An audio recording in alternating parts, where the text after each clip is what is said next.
Fine. So we have the job of locating one man in the Earth who might be capable of ruining it, but we don't know how. Could one man do it? We're here because we think so. He's done some mighty impossible things so far. Few of them are known for security reasons. Well, actually, although it is not admitted, Professor Milton is the man whose calculations made the original uranium bomb practical. He took theory and reduced theoretical equations to practical calculations before they tried it out at the University of Chicago. It was some of his calculations that, stolen of course, put the rocket experts back on track in developing the V2. So, I begin to see. Professor Mareko of the Moscow Academy of Science shook his head heavily. Ridiculous. Ridiculous, my comrade.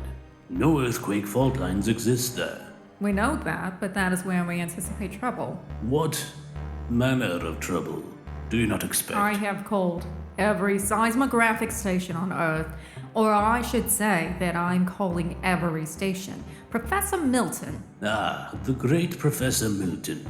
He is... Close again. With what purpose? Professor Milton has decided to divide the Earth so that Russia can run her half, while we... Divide the Earth, you Americans. He is yours.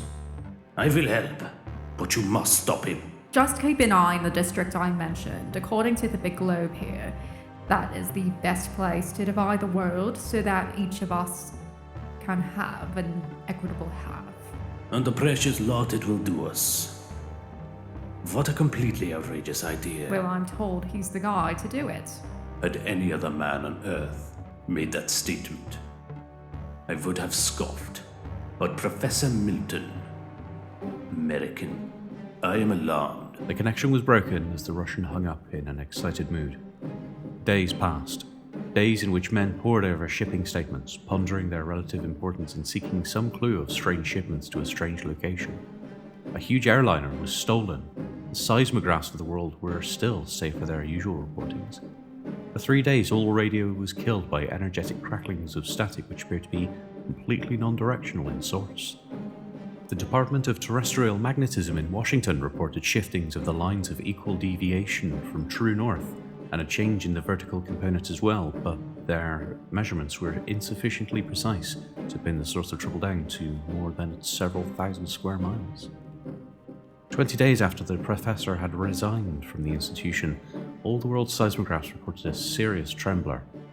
Directionally, it was tracked down and the calculations indicated a fairly straight line of fault. The fault was a vertical great circle of the Earth, dividing the Earth into 2 hemispheres. Somewhere along this great circle must be Professor Milton, reasoned the many agencies seeking him. They beat the circle from pole to pole, and through finding one man in the wilderness of Earth might be impossible. Every available man was seeking him actively. Locating Milton was inevitable, providing Milton did not accomplish his division of the Earth first. 10 days later, the Earth shook again. The people looked at one another in fear. We must find him. he's down there, somewhere. Ingalls looked out of the plane window at a million square miles of glaring ice. A strangeness in the Grand Canyon of the Colorado. All Americans are crazy. No, only some of them. Days upon end of flying over the thin ice was tiring to them all. It was, however, only a matter of time before the elusive Professor Milton was located. And hours later, Mareko gave a shout as he pointed towards a small building squat upon the ice with a tall steel tower beside it. They landed beside the building and climbed out of the plane worriedly. Whether the professor was armed bothered them quite a bit. Professor Milton was not armed, nor was he resentful at being found. Greetings. You are the first. Why did you hide? Hide? I was not hiding. I merely came to the proper place for the division of the Earth. I'd have mentioned it, but apparently no one was interested. I was forced to go on my own, so to speak. You realize the importance of this. Of course.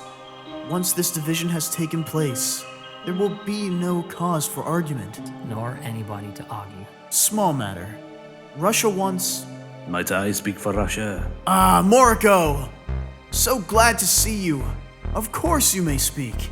Professor Milton, I tell you that neither Russia nor the United States is pleased with this proposition of yours.